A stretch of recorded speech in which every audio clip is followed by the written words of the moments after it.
بسم اللہ الرحمن الرحیم۔ السلام علیکم، میں سمیع ابراہیم ہوں۔ آپ ہمارا یوٹیوب اور فیس بک چینل دیکھ رہے ہیں۔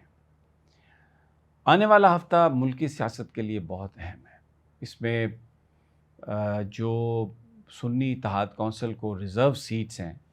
ان کے حوالے سے بھی سپریم کورٹ کی سماعت اور اس کے فیصلے کا امکان ہے۔ اس کے علاوہ قاضی فائز عیسیٰ صاحب کی سربراہی میں 2 ممبر بینچ یہ فیصلہ کرے گا کہ کیا جو الیکشن ٹریبیونلز بنائے ہیں لاہور ہائی کورٹ نے 5 الیکشن ٹریبیونلز،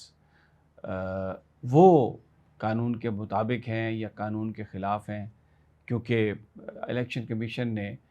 سنگل جو بینچ ہے اس کے فیصلے کو انٹر کورٹ اپیل میں چیلنج کرنے کی بجائے سیدھا انہوں نے سپریم کورٹ سے رجوع کیا ہے۔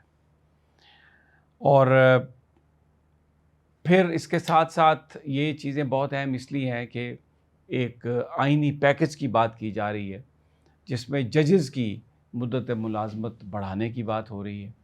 2 سال ہو رہی ہے۔ اس کے لیے مختلف توجیحات بنائی جا رہی ہیں کہ پینشن میں پھر کمی ہو جائے گی، اور یہ جو ججز کی 2 سال کی جو مدت ہے تمام ججز کی بڑھا دی جائے یا صرف چیف جسٹس کا ٹینیور بڑھایا جائے، کیونکہ حکومت قاضی فائز عیسیٰ صاحب کو رکھنا چاہتی ہے۔ کیونکہ اگر ہم قاضی فائز عیسیٰ صاحب کی جو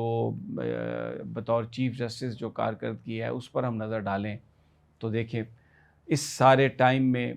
بلہ انتخابی نشان جو تحریک انصاف کا تھا وہ چھینا گیا، جو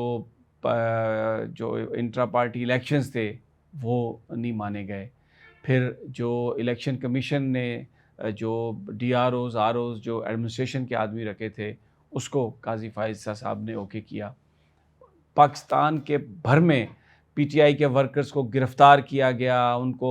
آج بھی وہ گرفتار ہیں اور روزانہ گھر ٹوٹ رہے ہیں۔ خواتین کے ساتھ جو ہو رہا ہے قاضی فائز عیسیٰ صاحب نے اس کی طرف دیکھنا بھی مناسب نہیں سمجھا۔ تو پھر عمران خان کو اگر ایک کیس میں انہوں نے ویڈیو لنک کے ذریعے اگر آنے کی دعوت دی تو اس میں بھی جو گفتگو باہر آئی ہے اس کے مطابق تو وہ یہی کہہ رہے ہیں عمران خان کو کہ آپ بیٹھیں، نون لیگ کے ساتھ بیٹھیں، پیپلز پارٹی کے ساتھ بیٹھیں، وہی بات جو یہ موجودہ حکومت کہہ رہی ہے یا اسٹیبلشمنٹ کہہ رہی ہے کہ آپ ان کے ساتھ بیٹھیں، ان کے ساتھ بیٹھیں۔ تو قاضی فائز عیسیٰ صاحب نے ابھی تک کوئی ایسا کام نہیں کیا، بلکہ اوپنلی انہوں نے اس طرح کے یعنی فیصلے دیے ہیں یا اس طرح کا رویہ ان کا رہا ہے کہ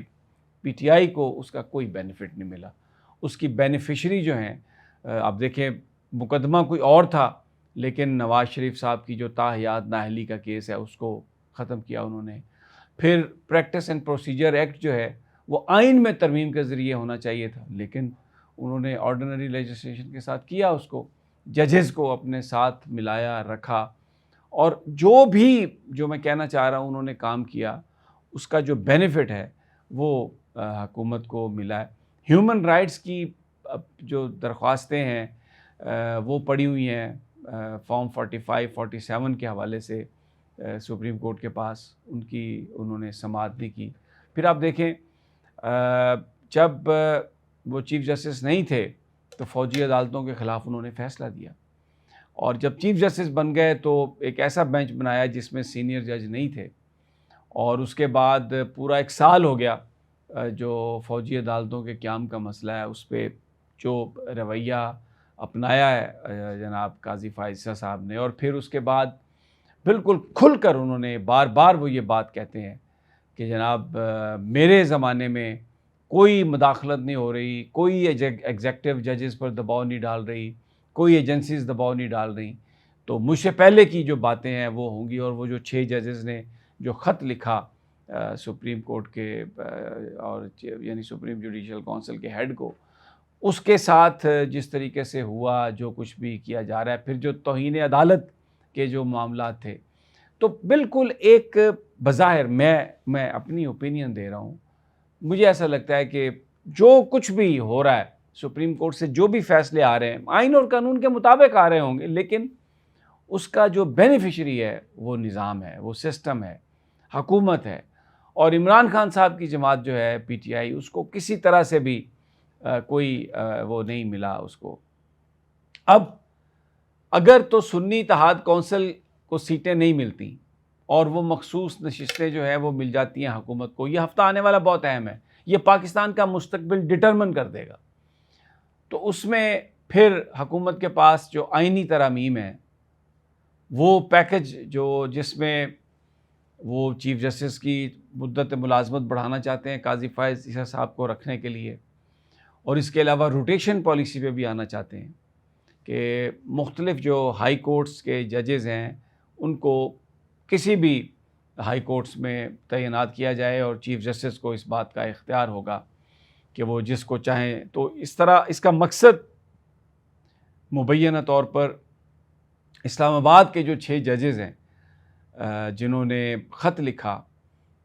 پروگرام کے مطابق، منصوبے کے مطابق، ان کو مختلف ہائی کورٹس میں بھیج دیا جائے گا، اور یہاں پر پھر اسلام آباد کے اندر جو ایک سچویشن بنی ہوئی ہے اس وقت جس سے حکومت بڑی پریشان ہے، ہو سکتا ہے اسٹیبلشمنٹ بھی بڑی پریشان ہو، کیونکہ یہ مسنگ پرسن کے کیسز ہیں یا دوسرے کیسز ہیں ایگزیکٹو کے یا الیکشن کے کیسز ہیں، تو اس میں ججز نے بڑا ایک واضح سٹینڈ لیا ہوا ہے، تو اس پر ایک بڑی بے چینی ہے۔ تو اب یہ بالکل سچویشن ویسی بن گئی ہے جیسے سپریم کورٹ یہ کہتی ہے کہ آئین میں ترمیم کا حق پارلیمنٹ کو ہے۔ عمران خان صاحب نے بڑا ویلڈ پوائنٹ اٹھایا یہ جو نیب ترامیم تھی ان کے حوالے سے، کہ یہ وہ لوگ ہیں ترمیم کرنے والے کہ جو اس ترمیم کے بینیفیشری ہیں، یعنی انہوں نے ترمیم کی اور ان کے جو مقدمات تھے ان کے خلاف، بے ایمانی کے، کرپشن کے، بے نامی پراپرٹیز تھیں، وہ ساری کے سارے انہوں نے کیس ختم کرا کے اپنے آپ کو بچا لیا۔ تو کسی بھی ویسٹرن ڈیموکریسی میں کیا ایسا ممکن ہے کہ کوئی آدمی پارلیمنٹ جو ہے وہ لیجسلیشن اس طرح سے کرے کہ خود سارا فائدہ اسی کو ہو جائے؟ تو اسی طرح اب اگر 2/3 اکثریت دینی ہے حکومت کو، سنی اتحاد کونسل کو نہیں دینی یہ ریزرو سیٹس ان کے حق میں دے کے، تو کم از کم پھر یا تو یہ ہو کہ یہ تمام سپریم کورٹ جو ہے یہ اعلان کرے قاضی فائز عیسیٰ صاحب کہ اگر کانسٹیٹیوشنل امینڈمنٹ کے ذریعے ججز کی مدت ملازمت بڑھانی ہے تو ہم نہیں لیں گے، اس میں اضافہ جو موجودہ جج ہیں، آنے والے جو ججز ہیں وہ اس سے مستفیض ہوں گے، تاکہ لوگوں میں کلیئر ہو پوزیشن۔ ادروائز تو یہ تو سارا وہی ہے، جس طرح سیاستدان اپنے لیے قانون سازی کر رہے ہیں، اسی طرح یہ ججز اپنی مدت بڑھانے کے لیے، اپنے فائدے کے لیے، اپنا وہ تسلط اسٹرانگ کرنے کے لیے، گورنمنٹ میں اپنا حصہ لینے کے لیے، تو یہ اپنی مدت ملازمت بھی بڑھوانا چاہتے ہیں۔ اتحاد کونسل کو سیٹیں دینے کی بجائے دے دیں حکومتی اتحاد کو، اور وہ کانسٹیٹیوشنل امینڈمنٹ لے آئیں، اور جناب پھر ان سب کی مدت ملازمت بڑھ جائے اور قاضی فائز عیسیٰ صاحب رہیں یہاں پہ۔ تو جناب یہ بہت اہم ہے صورتحال۔ اس میں جو عوامی جو رد عمل ہے، اور خاص طور پر پی ٹی آئی کا بطور پولیٹیکل پارٹی، وہ جو سارے ticket holders, MNAs, MPAs جو خاموشی سے بلوں میں گھس گئے ہیں، اور وہ سمجھتے ہیں کہ ٹویٹر پر بات کر کے یا فیس بک پر یا یوٹیوب پر بات کر کے تو بس انہوں نے اپنا مقصد پورا کر دیا ہے، ایسا ہرگز نہیں ہے۔ یہ آپ کو اس کے لیے، اس بے انصافی کو روکنے کے لیے، جو بظاہر ایک طبقے کو فائدہ دینے کے لیے ہے، اور اس کا مقصد عمران خان کو اقتدار سے ہٹانا، دور رکھنا، کیونکہ اب تو کھلی بات یہ کر رہے ہیں کہ جی 5 سال اگر عمران خان جیل میں رہے تو پاکستان ترقی کرے گا۔ تو یہ جو ایک گیم، اور پھر اس کے علاوہ ایک اور چیز بھی ہو رہی ہے، بہت سارے وہ لوگ جو پی ٹی آئی کو چھوڑ گئے تھے، جو اتحادی تھے پی ٹی آئی کے لیکن پی ٹی آئی کے خلاف چلے گئے تھے، اب وہ اچانک عمران خان کے حقوق کے چیمپئن بن گئے۔ کیا ایسا ہونے جا رہا ہے کہ وہ سارے لوگ اپنے کریڈنشل عوام کی نظروں میں اس وقت جو بھی عمران کے ساتھ کھڑا ہوگا اپنی کریڈنشلز اس کی وہ ٹھیک کرے گا، اس کے لیے لوگوں میں اس کی پذیرائی بڑھے گی، تو یہ سارے لوگ جو چھوڑ گئے تھے اب یہ کیا ان کو دکھایا جا رہا ہے یا نظر آ رہا ہے آگے جا کے کیا ہونے والا ہے کہ یہ اب آ گئے ہیں کھل کے عمران خان کی حمایت میں بات کر رہے ہیں، تاکہ کل اگر کوئی سچویشن بنے تو کیا یہ اس لیے اپنے آپ کو